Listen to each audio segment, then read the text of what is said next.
Bueno, hoy es miércoles 22 de mayo del año 2024. Vamos a dar inicio a la reunión de esta tarde. Vamos a hacer la oración inicial. Rogamos al Señor Dios Omnipotente que nos envíe buenos espíritus para asistirnos, aleje a los que pueden inducirnos en error y que nos conceda la luz necesaria para distinguir la verdad de la impostura. Apartar también a los espíritus malévolos, encarnados o desencarnados, que podrían intentar poner la discordia entre nosotros y desviarnos de la caridad y amor al prójimo. Si alguno pretendiese introducirse aquí, hacer que no encuentre acceso en el corazón de ninguno de nosotros. Buenos espíritus que ordináis venir a instruirnos, hacernos dóciles a vuestros consejos, apartándonos de todo pensamiento de egoísmo, de orgullo, de envidia y de celos. Inspirarnos indulgencia y benevolencia para nuestros semejantes, presentes y ausentes, amigos y enemigos. Hacer, en fin, que en los sentimientos de que nos sintamos animados reconozcamos vuestra saludable influencia. Dad a los medios a quienes encarguéis de transmitirnos vuestras enseñanzas la conciencia de la santidad del mandato que les ha sido confiado y de la gravedad del acto que van a cumplir, con el fin de que tengan el fervor y el recogimiento necesario. Si en la asamblea se encontrasen personas que fuesen atraídas por otro sentimiento que no sea el del bien, abrir sus ojos a la luz y perdonarles así como nosotros les perdonamos si vinieren con malas intenciones. Rogamos especialmente al espíritu de Genaro Valladolid, nuestro guía espiritual, que nos asista y vele sobre nosotros. Que así sea. Bueno, vamos a continuar con la lectura del libro Caídas y Ascensión por el espíritu Víctor Hugo. Tenemos en el numeral 4 los compromisos infelices que terminan en desdicha. Página 107. Del torero, ajá.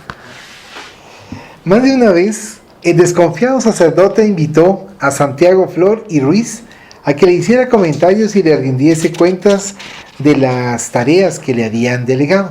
Pero él, advertido por la amante, mantuvo la discreción y el silencio al que se había comprometido, informando siempre que nada de especial había acontecido y que el amo permanecía ahora en la ciudad más tiempo de lo que era habitual por motivos que le eran desconocidos. Como el joven ya hacía más de 8 meses que trabajaba en la heredad, tiempo suficiente, decía el padre, para haber tomado conocimiento de los acontecimientos ocurridos que le interesaba saber. Le manifestó estar sorprendido con la falta de informaciones seguras en torno al comportamiento de los amos. A pesar de eso, cuando se sentía acosado, se refería a la patrona como ejemplo de virtudes, víctima de la maldad humana y de las envidias que siempre persiguen a los poderosos, con lo que siempre salía muy bien. Al no tener razones para más convincentes desconfianzas, el canónigo de los Hoyos se tranquilizaba, pese a que su intuición perversa le anunciase acontecimientos graves que no conseguía detectar. Observó que la seductora lo evitaba con mucha habilidad, justificando la imposibilidad de recibirlo con la frecuencia anterior, en vista de la presencia del esposo en la ciudad, quien, según su versión, la vigilaba disimulada y constantemente. Esa noticia formaba parte de su plan, despertando la ira del padre contra el hombre honesto y cumplidor de sus deberes, de quien deseaba liberarse a cualquier precio. 2 días después de haber recibido la declaración de fidelidad del nuevo amante, doña Josefa solicitó, para agrado superlativo del sacerdote, una entrevista a confesión.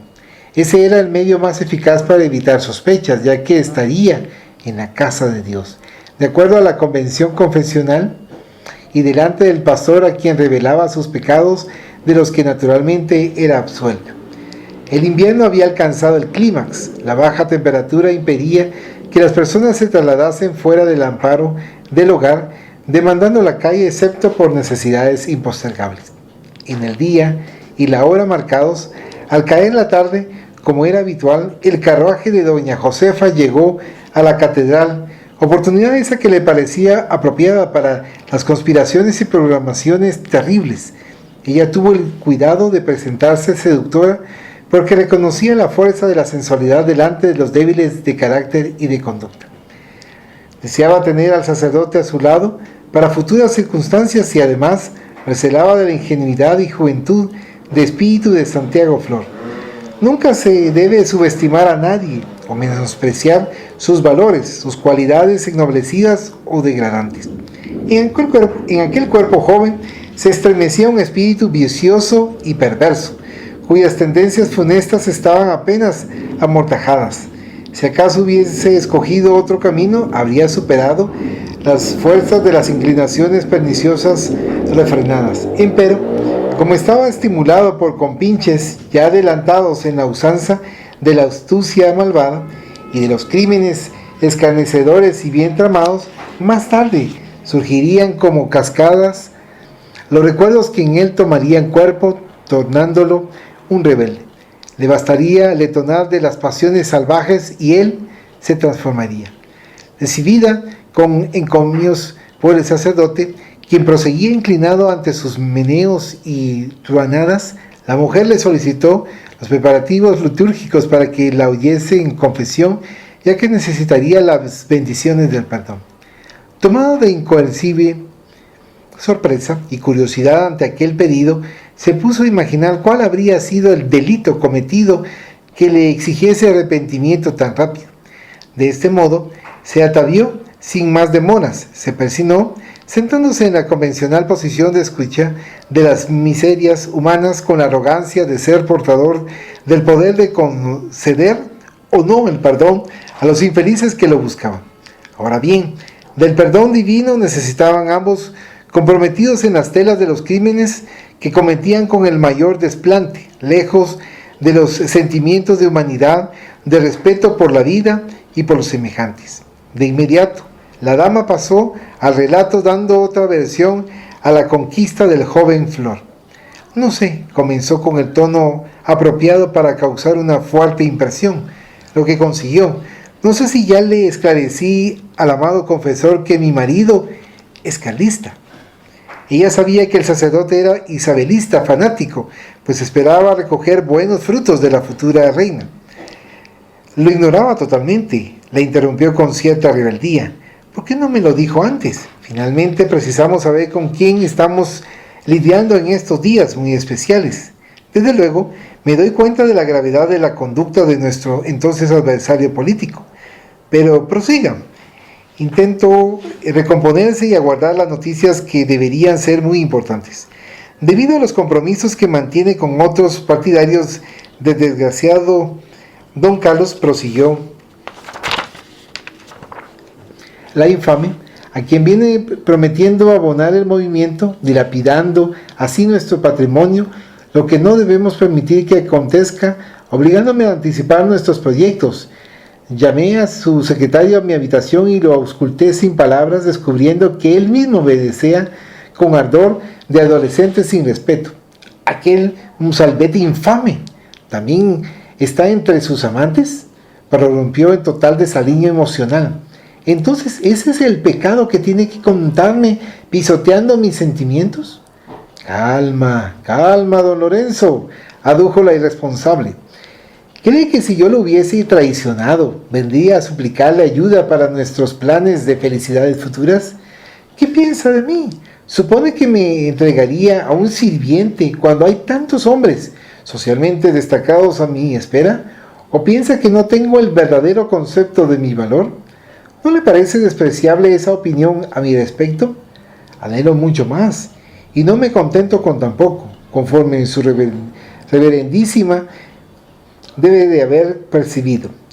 En este ya largo tiempo de nuestras intimidades, yo solamente estoy diciendo que recibí las llamaradas de su deseo, lo que no implica que haya sido atendido. Por lo menos, concordó el sacerdote, es que las mujeres, pero prosigamos. Asumiendo la postura de una intrigante muy astuta, en la conducción de sus propósitos dio curso a la narración. Le hablé al respecto de mis padecimientos de esposa olvidada en el propio lecho, por aquel que me debe compromisos de amor no cumplidos, de los malos tratos que me viene infligiendo, de su indiferencia y amenazas de abandonarme a causa de las calumnias que me arrojaron. Y para asusar al sacerdote agregó, inclusive agregando el nombre de nuestro reverendísimo padre entre mis supuestos amantes. Conseguí que él se estremeciera de ira. Continúe, Continué confesándole mis dolores ocultos y silenciosos, que vengo disfrazando con la apariencia de mujer feliz en un hogar dichoso, y cuando le informé que el bandido me había agredido físicamente, él se levantó bambeando de rabia y gritó: ¡cobarde! ¿Cómo puede agredir a una mujer bonita y frágil que debería cuidar con más atención e interés? Si yo supiera que él repitió la escena brutal, sería capaz de matar. Animada por la declaración espontánea, interrogué: ¿y por qué lo mataría? Para liberar a mi protectora, respondió bajando los ojos avergonzado. Le expliqué entonces que si algún día la situación se deteriorase al punto de tornarse insoportable, antes de abandonar la casa le pediría la ayuda que me era ofrecida espontáneamente. La inconsciente sonrió astuta, agregando: ahora le cabe a nuestro confesor penetrar en el alma del joven, arrebatado, y descubrir hasta qué punto la suya es una promesa pasible de fe y que más él tendrá en la mente para preparar la etapa final. Retorciendo las manos en señal de nerviosismo, causado por los celos que le fueron provocados y por la ansiedad para solucionar la prebenda, indagó sin ocultar su vulgaridad: ¿y nuestra relación cómo queda? Como mi marido y su secretario estarán emprendiendo mañana un largo viaje, pienso que el querido confesor podría visitarme después que pasen unas 48 horas, a fin de no despertar sospechas, y luego de una pausa que ella solicitó. Reconozco que toda esta trama es un pecado horrible, pero Dios sabe cómo es necesario que nos desvinculemos de la impertinencia y del peligro que el desequilibrio de ese viejo insoportable representa. Ahora le solicito el perdón que necesito para quedar en paz. La farsa y la falta de respeto a la religión que decían abrazar había alcanzado el máximo del desplante de ambos involucrados en el espantoso comportamiento. Él enunció alguna penitencia sin ninguna convicción, intentó abrazarla una vez más, deshonrando el compromiso sagrado de consideración por la fe abrazada y la criatura humana que buscaba su concurso. Sin embargo, ella se desembarazó con mucha agilidad, dejándolo frustrado y con la esperanza de una amplia compensación después. Tras el simulacro de oración delante de una pequeña capilla que estaba en el lado opuesto del confesionario, salió risueña y feliz. Aquello sería felicidad, buscando el vehículo que la guardaba para llevarla de retorno a su residencia. Aquí podemos hacer una pausa para poder continuar. ¿Qué opinan ustedes al respecto? Aquí ya cambió la trama, ¿verdad? Sí. Es como... La señora es como más el escenario ahí. Sí. ¿Y esta señora de dónde salió? Esta es la misma señora que doña Josefa, que está casada con esta personalidad que es buena, ayuda, sirve. San Carlista le dicen porque por está dividido el poder Isabel y por el rey Carlos. Entonces cualquiera de las dos están trabajando para poder tener ¿quién va a ganar? El gobernar. Sí, a ella le dijeron Isabelina y él Carlista. Ajá. Entonces, estamos hablando de Isabel, la reina Isabel. Yo creo que sí, porque están hablando de la época de 1500. ¿Qué Sí. año es eso? Y ahorita vamos a ver acá. Es Isabel y Fernando de Aragón, pero antes de eso, ¿sabes si habría otra Isabel? Sí, yo creo que habría que ver si hubo algunas otras Isabeles. La mamá de ella, Sí. la mamá de la otra Isabel. Sí, voy a buscarlo bien y para saber la época y así determinar con el Isabel, internet. ¿qué es? La que menciona ahí. Vamos a ver. Porque Carlista, pero a él no menciona el nombre. No, solo de Carlos, el rey Carlos y la reina Isabel. Entonces sí, o sea, es otra Isabel. Es otra, sí, porque es Isabel y Fernando de Aragón Sí. estuvieron... Tiene razón, Fernando de Aragón. ¿Fueron o antes o fueron después? Pues, ¿Eso fue o antes de 1500 o 1834. Después de Isabel. Sí. Sí, porque fue en 1492 cuando Isabel la Católica y Fernando de Aragón mandaron en expedición a Cristóbal Colón. O sea, hija de ellos, ¿sabes? Ujú. Sí, es. Sí, pues don Fernando VII, que tuvo lugar en 1833. Sí, es que ahí empezaba, era la obsesión por convertir al catolicismo a todo el mundo. Ah, sí, ¿Verdad? ¿Sabes Sí. cuánto duró eso? sí, Saber bastante. hasta dónde llegó después de esta reina Isabel que estamos hablando. Sí, y de hecho como la forma de dominio era a través de la, uno, imposición y dos, miedo.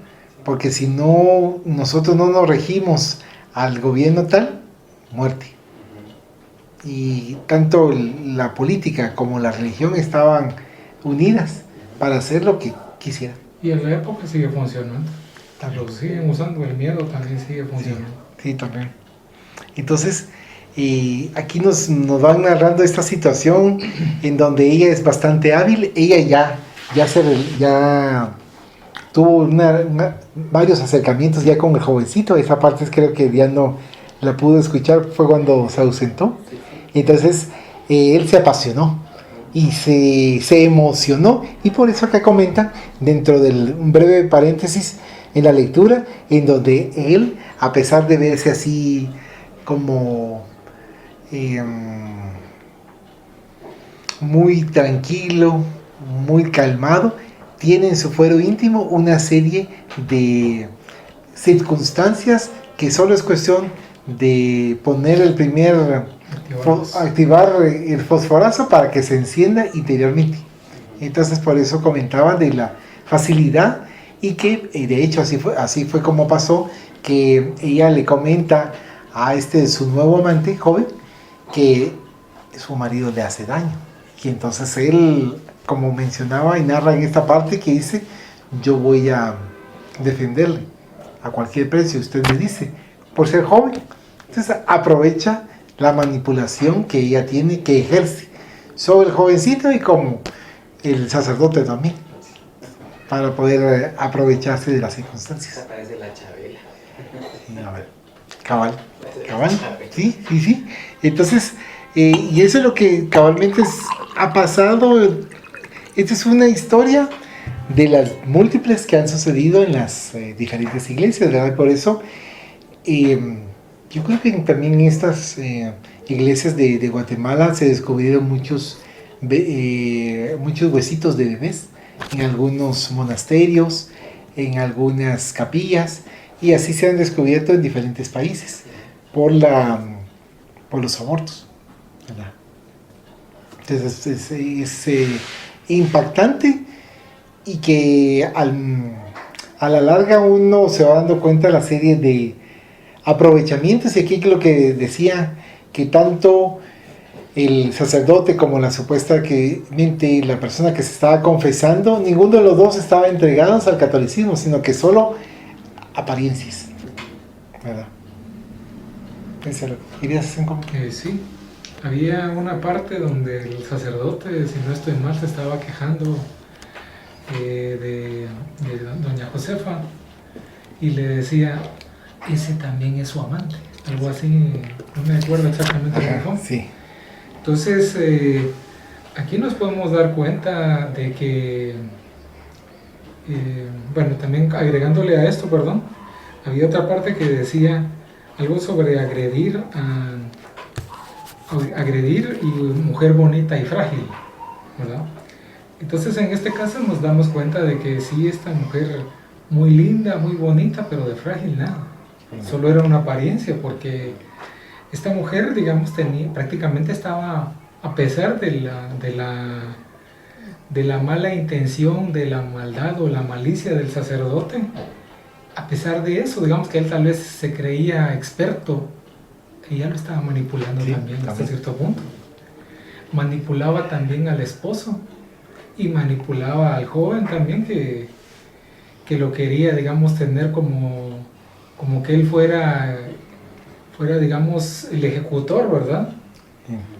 Entonces, aquí se va notando la astucia que tenía ella, y realmente esto de la manipulación no ha cambiado mucho. No. Sí, solamente que... Gracias. ¿Un comentario bien? Pues hay gente que sí definitivamente le encanta hacer ese tipo Sí. de situaciones y cosas en las demás personas, ¿verdad? Sí. Les gusta como ser la parte importante en la obra del teatro, ¿verdad? Sobresalir. Manejar las cosas a su antojo, ¿verdad? Pero ¿será posible que ahí sea algo propio? ¿O será que hay ciertas influencias? Yo creo que hay muchas influencias. Obviamente siempre está el hecho de que nosotros abrimos la puerta, ¿verdad? Los semejantes traen los semejantes. Sí, gracias por esa palabra. Los semejantes atraen a los semejantes. Entonces, yo estoy inclinado a esa situación. Entonces, yo atraigo entidades que son capaces de apoyarme y tengo una facilidad muy grande de aprovecharme, aparentar y utilizar un papel muy sutilmente de víctima, pero que al mismo tiempo soy el verdugo, ¿verdad? Entonces ahí hay bastante el hecho de que la pregunta que nos comentaban algunos hermanos del 459 del libro de los espíritus, que si existe una influencia por parte de los espíritus en nuestra vida cotidiana, y la respuesta es sí, mucho más de lo que vosotros os imagináis. O sea, hay una influencia muy grande, pero debido a las tendencias que nosotros tenemos, ¿verdad? Y pues por eso es muy importante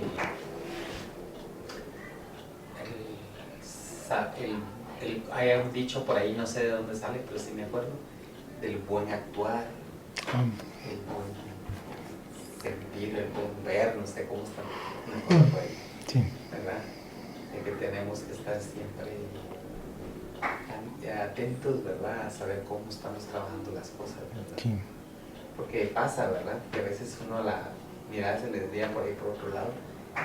Entonces digo, bueno, esto es ego, definitivamente, hay que dejarlo pasar, ¿verdad? Porque a veces son ciertos pensamientos que lo llevan a uno, Que lo no envuelven. a dañarse a uno, sino a dañar a los demás, ¿verdad? Sí. Imagínense si solo con eso y ahora con todo lo que está contando. Exacto. Porque se va complicando y porque se van colocando a otros personajes y a todos los que están involucrados, y todos posteriormente tienen que mejorar, ¿verdad? Pues está interesante y ver hasta dónde va tejiendo su Eso, historia. sí, y eso nos hace reflexionar de lo que, como mencionaba Pepe, que sucede todavía en nuestros días, ¿verdad? Pero así, de una forma impresionante. Uh-huh. Como estaban mencionando ustedes, aquí en la lectura lo estamos viendo como que, entre comillas, fuera un caso aislado. Pero sin embargo es una situación que se da, no precisamente esta confabulación para un crimen, sino el hecho de cómo decía Guillermo, querer ser el centro de poder y querer que los demás estén haciendo las cosas como yo quiero. Eso lamentablemente está bastante extendido, incluso con gente que uno ni se imagina, pero como son dos caras normalmente, ¿verdad? Que por eso lo que usted mencionaba antes de la reunión, que uno ya procura aislarse de todo ese tipo de situaciones, de cosas, sino estar lo más tranquilo posible, ¿verdad? Mire, yo creo que también es muy fácil de poder no interpretar, sino que poder darse cuenta, ¿verdad? A través de las acciones de muchas personas, ¿verdad? Sí. Es que se nota el hilo fino para poder querer manipular y controlar las cosas, ¿verdad? Entonces, sí, hay gente y es que usted lo puede dar, puede percibir porque usted es observador. No todas las personas son observadoras. Hay algunas personas que tienen un poder de manipulación y uno lo ve a las claras y uno le pregunta a otro, pero ¿te das cuenta cómo manipula? Él no manipula. Ella no manipula. Y a veces uno dice Ellos, las cosas y se van en contra de uno. Ajá, ella y él están actuando correctamente, pero uno se dio cuenta de que esa forma es una forma de manipulación, pero como está en otra sintonía, ¿verdad? Hoy estaba en la mañana haciendo una comparación, porque le planteé a mi clienta de que de que su esposo, ¿verdad? De cuando cumplía años, coincidía mucho con el cumpleaños de un amigo que yo tengo también, que lo aprecio mucho y todo, pero a él sí le gusta tener el control de todo. Y lo que no está dentro de su círculo, lo saca. Entonces yo empecé a dar cuenta que es de buen corazón, sí, ayuda muchísimo, puede dar todo. Sí. Pero con una cosita así que falle o con algo que haga que no le agrade, lo bota. Y si puede destruirlo, lo destruye. Entonces yo me empecé a dar cuenta de eso y dije, esto no está bien, ¿verdad? Porque no quiero ser yo también partícipe de eso, entonces me fui como alejando poquito a poco, ¿verdad? Obvio, yo sé que tal vez a mí no me va a hacer ese daño porque es obvio que le tiene un gran aprecio a uno y eso se siente para con quienes quieren tirar todo ese tipo de información. Sí. Pero es impresionante de que si no saben las cosas porque todo el mundo no los llamó, se las contó, se las imaginan o se las inventan o como sea. Pero se lo imaginan y creen que es así. Una mente que wow, digo yo, no, definitivamente esto a dónde debe parar. ¿Y qué es lo que pasa con todo esto? Las personas cuando se empiezan a dar cuenta se alejan y se pueden quedar solas. Sí, sí, porque no son sinceras, ¿no? Sí, pero pues ¿será que se dan cuenta esas personas de lo que está pasando? Yo creo que llega un momento dado en que no, porque como están en su mundo. Van buscando otras aquí. Exacto. Entonces, y como su mundo es fantasía, de dominio, lo que se acaba de decir. Entonces, si mi mundo es dominio, ¿qué entidades espirituales son las que me asesoran para dominar? Y aquellos que se sienten a gusto, dominadas, pues ahí están.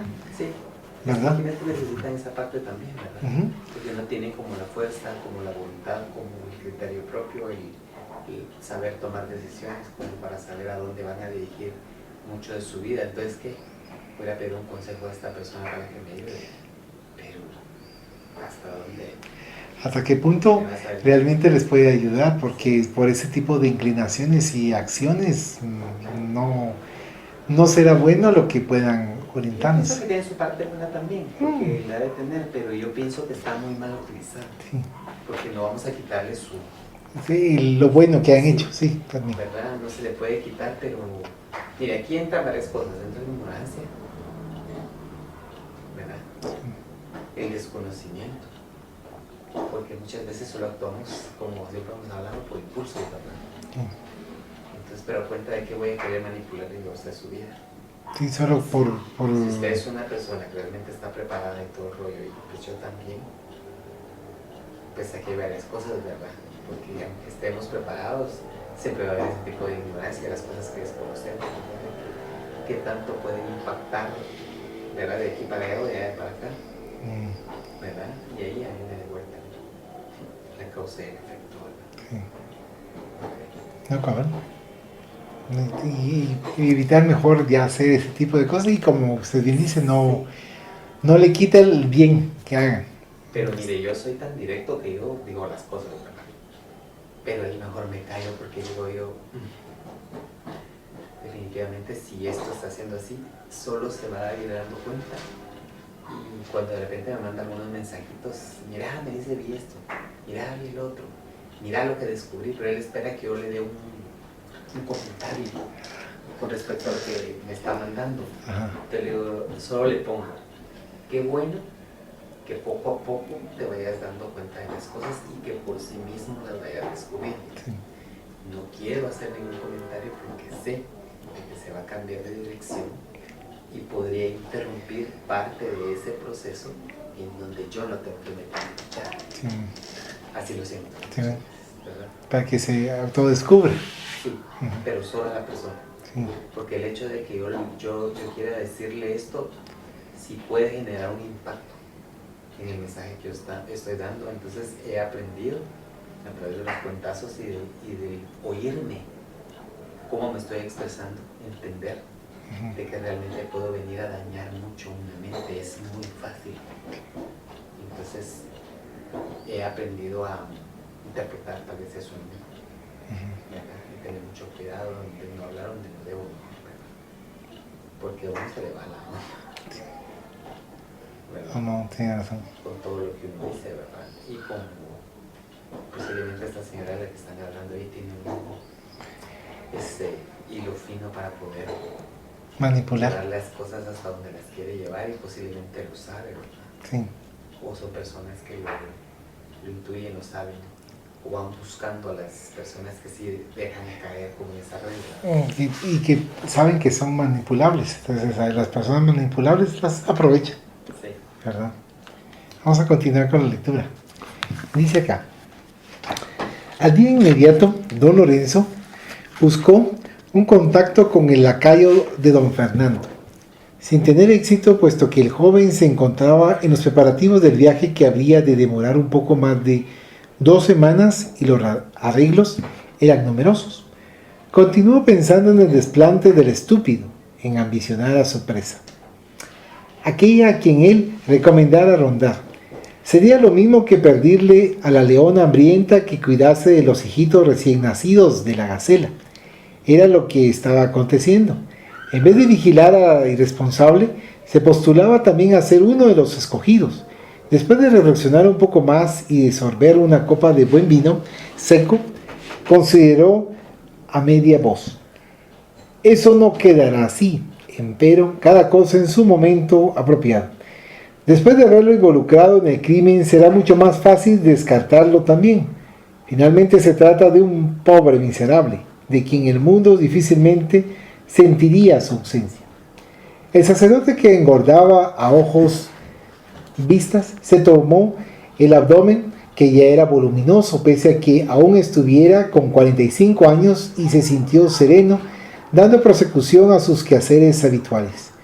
Todo salía mejor que de lo que pensaban. Con esa reflexión se tranquilizó y cambió de razonamiento.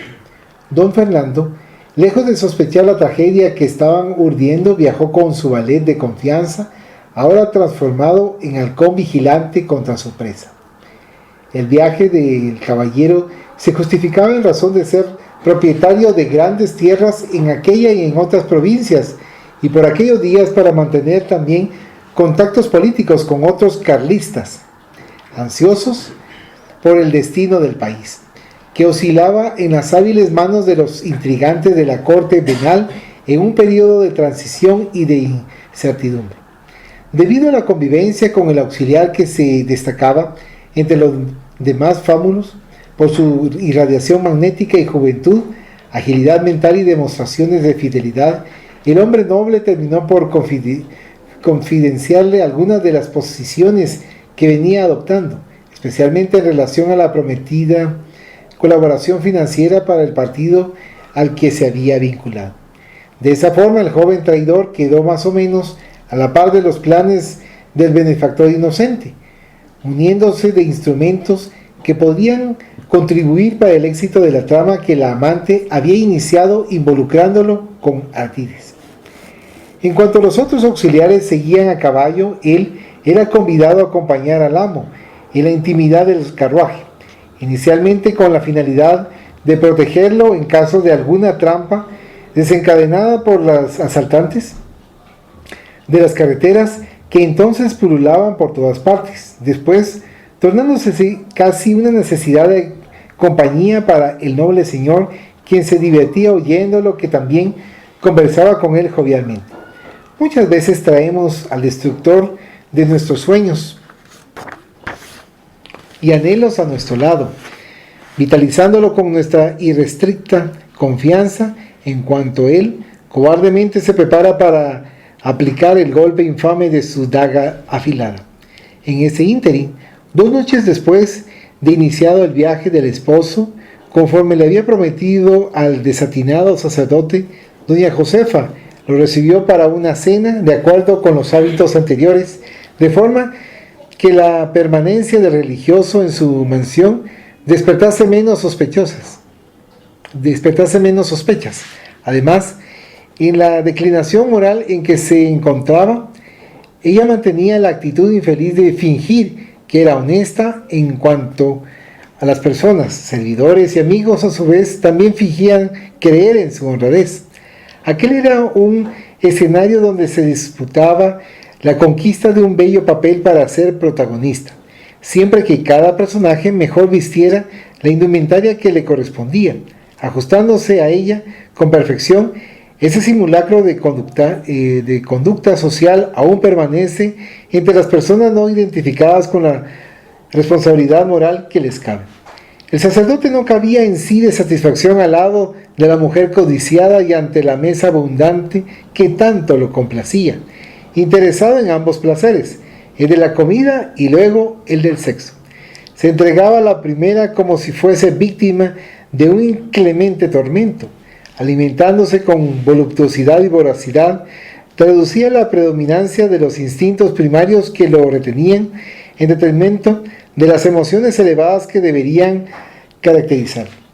Regado con buenos vinos que entorpecieron parcialmente la razón, se dejó sumergir en el exceso de alimentación en cuanto pensaba en el postre que debería preceder la culminación de la noche, tan pronto como los empleados se recogiesen.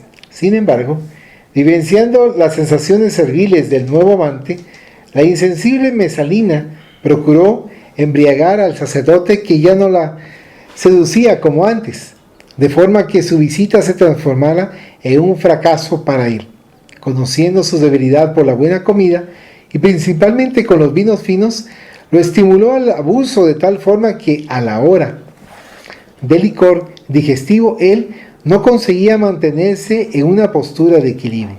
Su sagacidad para tratar con los hombres la inspiró a intentar prolongar la conversación que serviría de estupefaciente para el clérigo, lo que luego sucedió, dejándolo adormecido y lánguido, imposibilitado de cualquier tentativa de voluptuosidad sexual. Cuando lo oyó roncar, llamó a 2 siervos más fuertes y les indicó que llevasen a su reverenderísima a la casa parroquial, acompañándolo en su carruaje. Estaba libre de la desagradable presencia del amante bebedor, por lo menos en aquella noche, y así podía entregarse a los sueños y fantasías mentales con el nuevo amante. Al día siguiente, el despertar del sacerdote fue insoportable por darse cuenta de la exageración que se había permitido, además del malestar de que se sentía objeto con problemas gástricos y la consecuente cefalia tormentosa. Lentamente intentó repasar a través de la mente la cena hasta el momento en que perdió la lucidez, borrándose la memoria. Asimismo sonrió burlón, percibiendo que había sido víctima de la astucia de la famosa concubina, pese a que no entendiese de inmediato la razón de por qué había actuado así. Tan pronto le pasó la resaca y se recompuso emocionalmente, solicitó un nuevo encuentro. Empero, al caer de la tarde, solo aceptaría un té con bizcochos, sin el riesgo de una nueva embriaguez, en lo que fue prontamente atendido. Presentándose con excelente disposición, consiguió provocar deseos perturbadores en la anfitriona, quien se encontraba en un periodo de escasez de caricias, comenzando a atormentarse con lo que consideraba como soledad afectiva. Digamos sin vueltas, doña Josefa era una enferma sexual que se desorbitaba de los recursos de que disponía para entregarse a los disparates de una vida insana. Procedente de existencias libertinas que marcaron profundamente su espíritu, debería conducirse con esfuerzo para recuperar el equilibrio, lo que no consiguió, ni siquiera se predispuso a intentarlo, cediendo con facilidad a las insinuaciones de la sensualidad que la perturbaban desde los verdes años. Con el pasar del tiempo, reviviendo los vicios pretéritos, experimentaba la sed de novedades y de arrebatamientos que la retiraban de la compostura moral. De este modo se dejaba arrastrar por los instintos antes que educarse por la razón, lo que la tornaba presa fácil de sí misma. Pese a correr el riesgo de la indiscreción de los criados en aquel especial atardecer, la dama sin pudor, tan pronto terminó el té vespertino, dio órdenes severas a los siervos para que nadie la perturbase en cuanto estaba en compañía del sacerdote, a quien deseaba confesarse, presentándole cuestiones muy delicadas que exigían silencio y recogimiento. Y allí mismo en el salón comedor, después de cerrar las pesadas cortinas de seda y brocato, se entregó a la alucinación de los deseos, atendida por el compañero irresponsable. Moralmente eran dos semejantes que se unían en la misma faja de promiscuidad moral en que vivían mentalmente. Embriagados de lascivia, no se dieron cuenta de la sucesión de las horas, y cuando estaban exhaustos en sus cuerpos laxos, la oscuridad era total y el tiempo había avanzado. Intentando corregir el desaliño y recomponer el escenario, la anfitriona asumió la postura de respetable, solicitando a los siervos que sirviesen una cena leve. Tras lo cual, y sin más demoras, el sacerdote retornó eufórico a la casa parroquial, que lo esperaba en sombras, al igual que las tinieblas de sentimientos en que él vivía. Unas semanas después de lo establecido, el Señor y su séquito retornaron demostrando una inusitada alegría por haber atendido a los compromisos, por los negocios realizados y por las expectativas de cambio en el torpe movimiento político en que se encontraba la provincia en particular y el país en general. El reencuentro de la mujer impenitente con el fogoso joven Flor se vio incentivado por las miradas de promesas y nublado por las dificultades de una rápida ejecución. Don Fernando estaba dispuesto a realizar un viaje a Madrid y quería llevar a su esposa, a fin de pasar los últimos días del invierno en Aranjuez y después recibir la primavera en la famosa ciudad de Madrid. El invierno parece que fue tallado para encubrir crímenes terribles y esconder la faz de los cobardes en el manto de sus sombras. Ahora comenzaba a ser sustituido por la primavera. Los días lentos y largos estaban en las curvas de la etapa final del invierno. No obstante, de vez en cuando vientos menos helados soplaban anunciando la proximidad de la estación en la cual la naturaleza respiraba y exulta, retomando su belleza y encanto. Es cierto que los crímenes son cometidos en todos los tiempos, empero en el invierno encuentran mejor cobertura. Cuando fue notificada del proyecto y al saber que Santiago permanecería en Salamanca, celando por la propiedad y otros intereses del patrón, una nube oscureció su alegría y la ira, mal contenida, la estimuló a concretar el plan macabro antes que llegasen los hermosos días primaverales. Tan pronto como le fue posible, y aprovechando la ausencia del marido de la mansión fastuosa, atrajo al joven incauto a su presencia.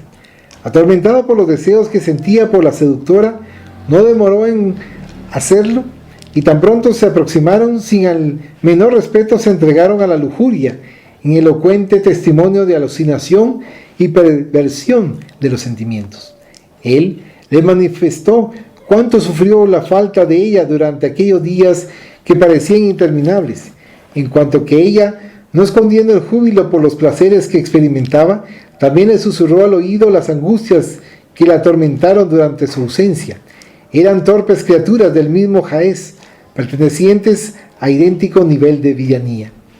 Cesado el entusiasmo del encuentro, ella inició la conversación que debería definir el rumbo del destino, elucidando: disponemos de poco tiempo.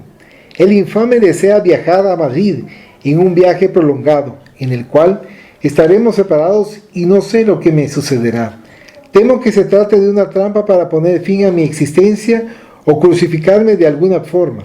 Por otro lado, en su fascinación política puede enmarañarme en la misma trama, complicando mi futuro en caso que su partido no resulte vencedor en la elección de nuestro rey o reina. Todo fue tan inesperado que recelo una tragedia en curso, pero yo estaré a tu lado, aclaró el joven amante. Es lo que tú piensas, respondió. El suyo es un plan tan sórdido y eso me hizo desconfiar de algo. Cuando me informó que el viaje sería solamente de nosotros dos y alguna camarera, sin tu presencia, ella reforzó las dos últimas palabras a fin de irritar más aún al inexperto. Pues él se engaña, manifestó colérico. Si piensa librarse de mí fácilmente, ¿qué deberemos hacer? ¿Cuál es el triunfo que tenemos? Estimulada por el arrebatamiento del amante estúpido, ella le informó minuciosamente del plan que venía mentalizando. Inicialmente dijo con insensibilidad: buscaremos envolverlo en nuestra más profunda confianza a fin de que todo transcurra de manera natural. Comenzaré por decirle a la servidumbre que el Señor Retornó del viaje muy cansado y con señales de alguna enfermedad que exige reposo. Por mi parte, lo tendré lo máximo posible en la alcoba, de forma que delante de siervos y amigos quede la impresión de la debilidad de sus fuerzas, para que el desencadenar de nuestro proceso de liquidación de su infame presencia no produzca sospechas innecesarias. 2 o 3 días antes del viaje, que exigiría un gran movimiento, aprovecharemos una madrugada en que esté adormecido.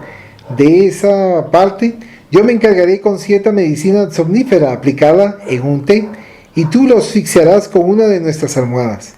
No habrá vestigio ni ninguna convulsión producirá marcas que despierte la atención de las autoridades. Yo invitaré a nuestro cura gentil a fin de que solidarizar con nosotros y celebre lo más rápidamente posible la misa de cuerpo presente en la catedral, a la cual ofreceré una buena contribución económica, agradando a todos, igualmente en señal de gratitud por la fidelidad de los empleados, algunos de los cuales mucho lamentarán la pérdida del Señor. Distribuiré a guisa de consuelo algunas dádivas que los alegrarán, y como dice el refrán, rey muerto, rey puesto. Después, todo estará olvidado e iniciaremos una nueva vida aquí, o en otra provincia, o tal vez en nuestra propiedad en Castilla la Vieja. Por ser desconocidos viviremos en el placer y el lujo, hasta que las fuerzas así lo permitan. La verdad es que la malvada mantenía en la mente un plan aún más osado y cruel. A pesar de ser un gran interés por el joven amante, ambicionaba mucho más. Había imaginado que pasado algún tiempo después de la muerte del marido, tendría la facilidad de liberarse también del cómplice. De ese modo, debatieron animadamente los detalles, especialmente cuando sería realizado el macabro proyecto homicida del ciudadano dedicado y noble. Para los que fomentan la desesperación y usurpan la paz ajena, toda y cualquier persona vale lo que representa a sus intereses inmediatos y son abandonados cuando surgen otras ganancias más codiciadas. Esos parias morales están presentes en todo lugar, mercaderes que son de los destinos humanos e impios vivientes cuyas existencias son marcadas por la desidia y por la crueldad. Cínicos y perversos, perdieron la dirección de sí mismos y son privados de sentimientos de respeto por la vida y del amor, bajo cualquier aspecto que sea considerado. No obstante, también son alcanzados por las enfermedades, por el desgaste de las fuerzas, por otros más crueles que ellos, por la muerte de la que nadie escapa. En cuanto están en el vigor de la juventud, no se dan cuenta de las transitorias que son las energías, y algunos, aun con la edad avanzada, no perciben la proximidad de la sepultura, o más bien la dilaceración del organismo, las enfermedades degenerativas en las cuales purgan, aprisionados los crímenes horribles que perpetraron en la pálida existencia en la que aún se encuentran. Al salir de la presencia de la siniestra mujer, Santiago Flor se puso a meditar en torno de la programación trágica y acostado en su lecho, mirando el techo aclarado por la luz tambaleante de una lámpara, sufrió un insight, pie de página, discernimiento, intuición, iluminación, invitándolo a la reflexión. Al final, ¿por qué asesinar al hombre que le extendió las manos de apoyo cuando él necesitaba de ayuda y dignidad, ofreciéndole un salario honorable y una posición destacada entre los demás servidores? ¿Cómo era posible retribuir el bien recibido con un crimen pasional? El pensamiento surgía a borbotones, concitándolo a huir de la trama criminal, que lo perdería para siempre. Sin poder alterar el rumbo de las ideas, se recordó de su madre, de cuando era pequeño y ella lo acariciaba, aconsejándolo para el bien en su distante Lleida. Al disminuir la tensión nerviosa, algo emocionado, se adormeció y se encontró delante de su progenitora, que venía en su auxilio, porque la muerte física no consigue destruir los vínculos del amor, especialmente la ternura maternal, que prosigue en vigilia en cuanto los vástagos biológicos permanecen en el mundo físico. Tomado de espanto y de felicidad, la reconoció de inmediato y fue dominado por un convulsivo llanto que abrió las compuertas de la emoción reprimida. «Hijo mío», comenzó la venerable señora, «¿cómo te atreves a ofrecer hiel en la copa de la ingratitud que te conduce al crimen de aquel que te ha dado el pan de cada día. Después de abrirte el corazón generoso, ¿tú crees que el amor, cuando es verdadero, necesita sustentarse en las desgracias de otro para poder triunfar en forma de felicidad? ¿Dónde colocaste el corazón que te debe inducir al bien en cuanto tus instintos te impulsan hacia el mal? Despierta y sigue adelante. Tu destino es otro y no ese que escribes con las manos vergonzosas que poseen las tintas de la perversidad y de la lujuria bajo el estímulo de una desalmada que jamás te amará. Lo que ella necesita es de un sicario para atender a un alucinado deseo de poder y perversión. Huye de la hipnosis del áspid que te enlazó en sus anillos. Cuando despiertes, abandona todo y recomienza lejos esta heredad, donde tu patrón solamente viene ofreciéndote ejemplos de bondad y de confianza que no respetas con la traición y la maldad. Aún es tiempo de evitar el dominio del mal en tu corazón y en tu futuro. Ahora despierta la realidad y huye hacia muy lejos.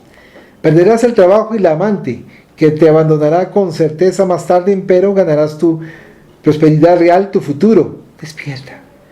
Bañado por un álgido sudor, Santiago Flor y Ruiz volvió, asustado, a la conciencia y recordó el sueño, permaneciendo aturdido en razón del fenómeno que jamás había vivido antes. Esa era también una situación inusitada, la decisión para cometer el crimen, el primer homicidio de su actual existencia. De ese modo, podía comprender que estaba delante de una realidad que venía del mundo onírico. Quiso atender a la orientación recibida, no obstante, el recuerdo de la insinuante compañera, las promesas de felicidad con que ella lo provocaba para el futuro retornaron a su campo mental y permaneció en la duda con respecto al curso que debería dar alrededor del proyecto infame. Como permanecían los recuerdos de la madrecita, resolvió consultar al canónigo, que le había proporcionado el empleo en la casa de don Ordóñez y Proenza, ya que se sentía aturdido y sin rumbo.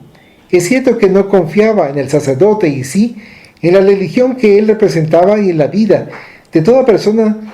Existen momentos en que la fe desempeña un papel fundamental al fin de orientar su caminata con más seguridad.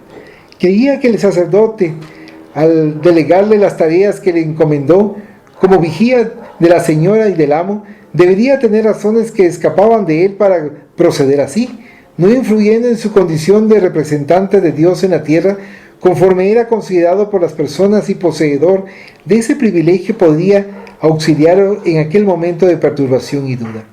Finalmente, él era uno de los confesores de la sociedad, ejerciendo la situación honrosa de canónigo entre sus padres. Con ese sentimiento conflictivo fue pues que el joven Marionette buscó a don Lorenzo de los Hoyos a fin de recibir su consejo. El cordero estaba buscando socorro en el lobo, que intentaría devorarlo o hacer de él otro lobo también.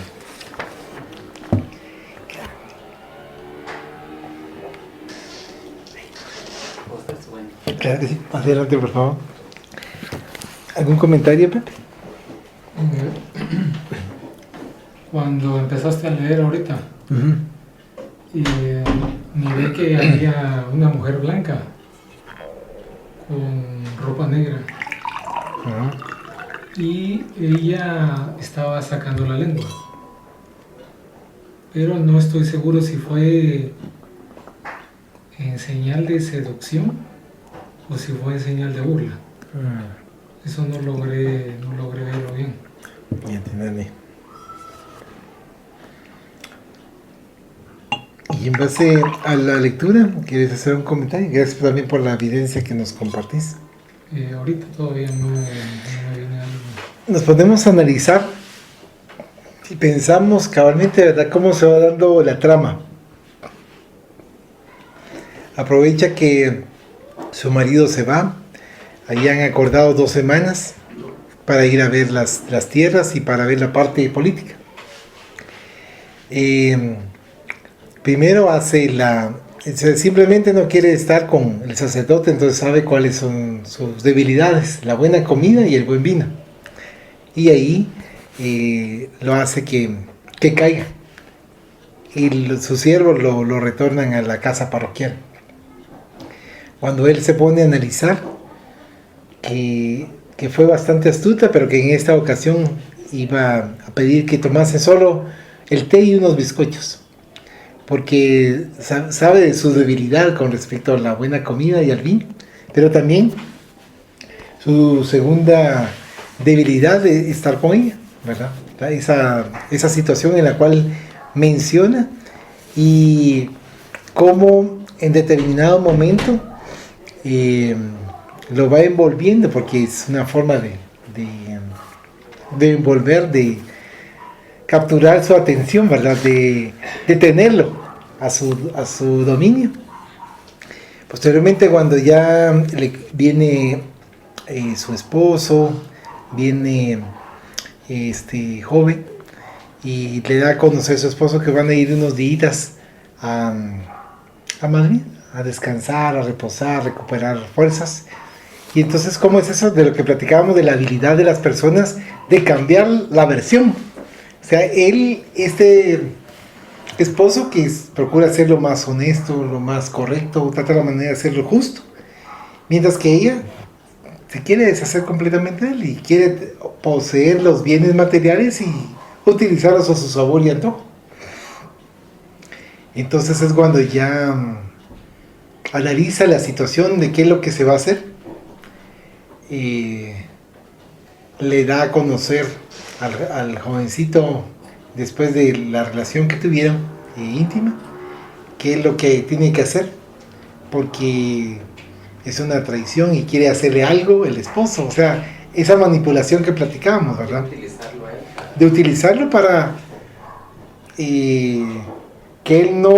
ella no utilizase sus manos para matar a su esposo. Pero claro, uno reconoce que tanto quien pide como quien ejecuta, ambos son responsables. Quien pide es aquel que está tramando la ejecución, y quien ejecuta es quien le está indicando hágalo, y está en nosotros decir sí o no.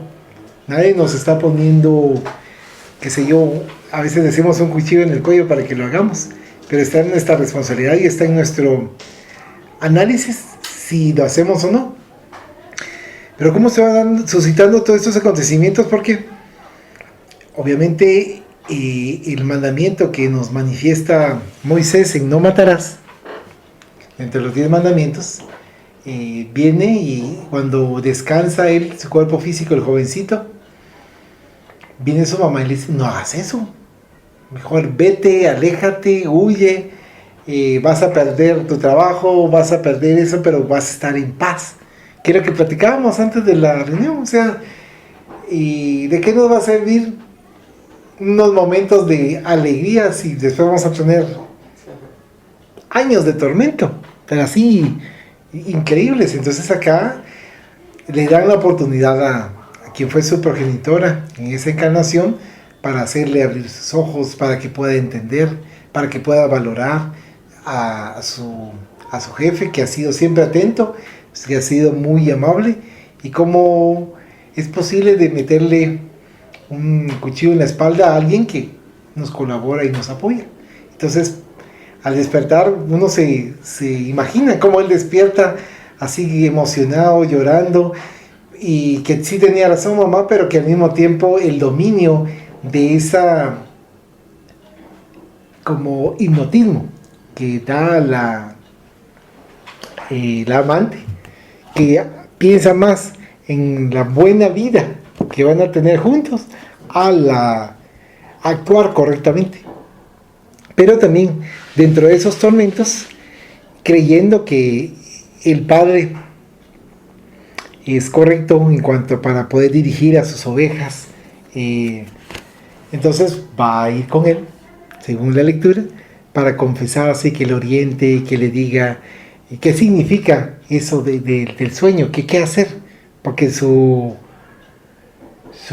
ser no la hace sentirse cómodo. Entonces, ahí donde nosotros nos vamos dando cuenta de la importancia de, independientemente en donde nosotros nos encontremos, en qué religión, en qué doctrina, pero nosotros les debemos respeto a los dirigentes y la responsabilidad que tienen los dirigentes para podernos apoyar, orientar, guiar, ¿verdad? Entonces, ahí donde nosotros vamos evaluando y analizando ese tipo de acontecimientos.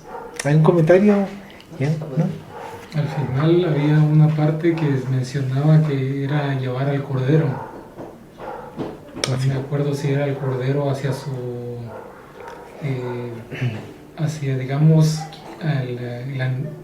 el animal que le va a atacar. Eso sí no me acuerdo muy bien cómo fue. Pero me vino a la mente lo anterior de llevar a los cachorros de una gacela para que los cuidara. Una leona hambrienta.